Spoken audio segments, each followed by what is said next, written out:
sim!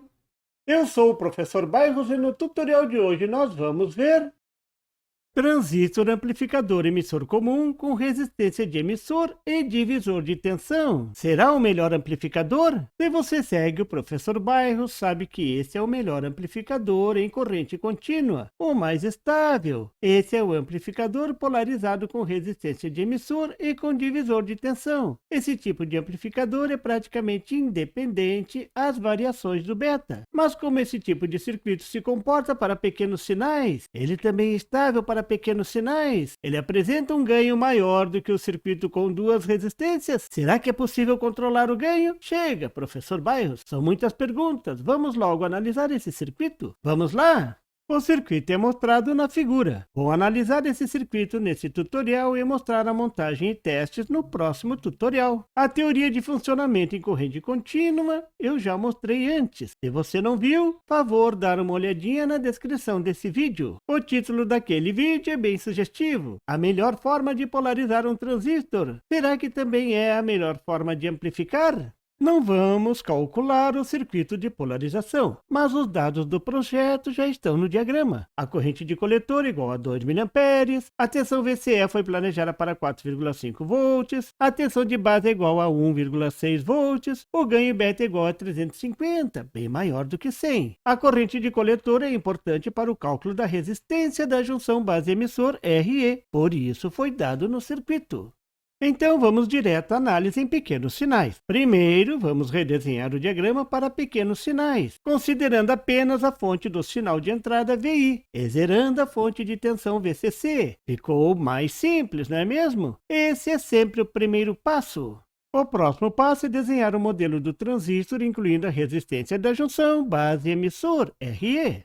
O valor da resistência RE é igual a 0,026 volts dividido pela corrente de emissor, que nesse circuito é igual à corrente de coletor, que é igual a 2 mA.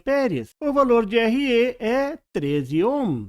A resistência entre a base e o emissor é igual a beta vezes a resistência RE. Isso dá 4.550 ohm. E agora, como analisar? A resistência de emissor R4 pode complicar você na análise, a não ser que você seja seguidor do professor Bairros e saiba como analisar um circuito com a resistência de emissor. O que fazer?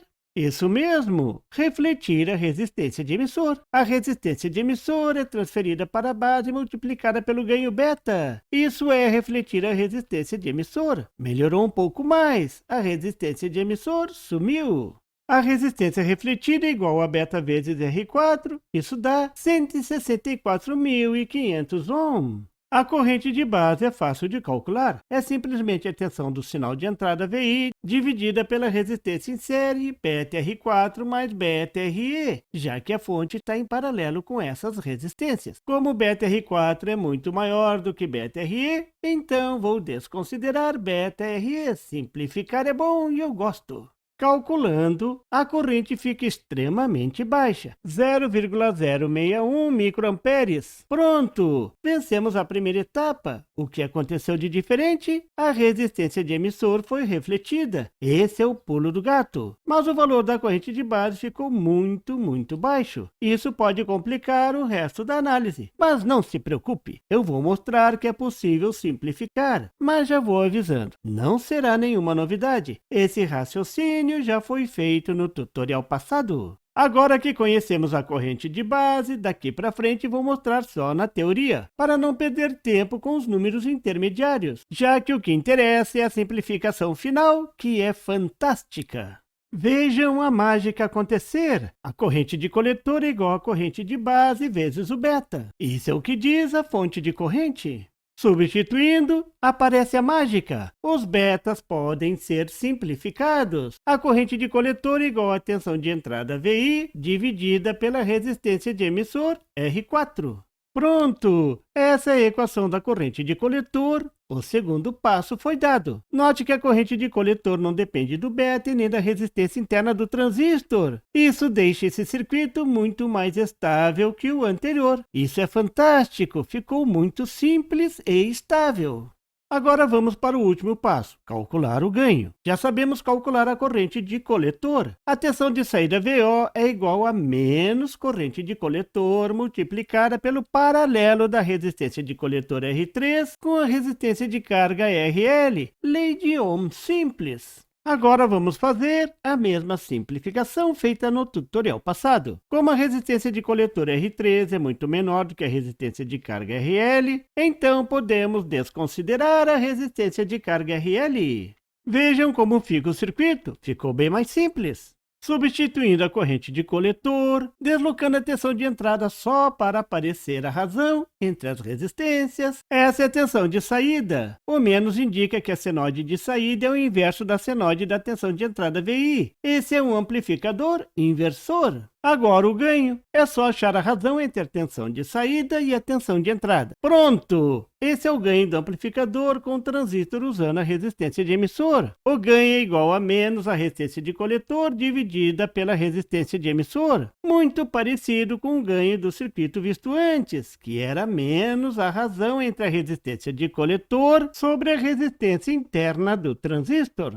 Note que nesse circuito, o ganho depende das resistências externas, não depende das características internas do transistor. Então esse é um circuito mais seguro, mais estável do que o anterior, mas tem um probleminha, o ganho é bem menor. Nesse exemplo, o ganho é igual a somente menos 3,87. Então esse é um circuito mais simples de analisar. Você não precisa saber a corrente de coletor, o ganho do transistor, nada. Você só tem que prestar atenção na resistência de coletor e emissor. Vejam esse outro exemplo. A pergunta é: calcule o ganho de tensão do circuito da figura. Agora vocês já sabem como calcular, não é mesmo? O ganho é igual a menos a resistência de coletor, 3,3K, dividido pela resistência de emissor, de 680 ohm. Para dividir, é bom botar na mesma unidade. O ganho é igual a menos 4,85, um pouco mais do que o exemplo anterior. Mas o cálculo foi simples, sem corrente de coletor, sem resistência de junção, etc. Agora podemos concluir. Você viu como é fácil calcular o ganho do amplificador mais estável do mundo, tanto em corrente contínua como em AC para pequenos sinais. O que teve de novidade? A resistência de emissor refletida. O restante é muito parecido com o que foi feito antes. Esse é um circuito bastante popular, como o circuito da figura, mas o ganho é muito baixo. Para alterar, tem que diminuir muito a resistência de emissor. Mas ao diminuir essa resistência, a estabilidade diminui. Então o que fazer? Isso veremos no próximo tutorial. Aguarde! E por favor, se você não é inscrito, se inscreva e marque o sininho para receber as notificações do canal. E não esqueça de deixar aquele like e compartilhar para dar uma força ao canal do Professor Bairros. E não tem site? Tem sim! É www.bairrospd.com. Lá você encontra o PDF e tutoriais sobre esse e outros assuntos da eletrônica. E fique atento ao canal do Professor Bairros para mais tutoriais sobre eletrônica. Até lá!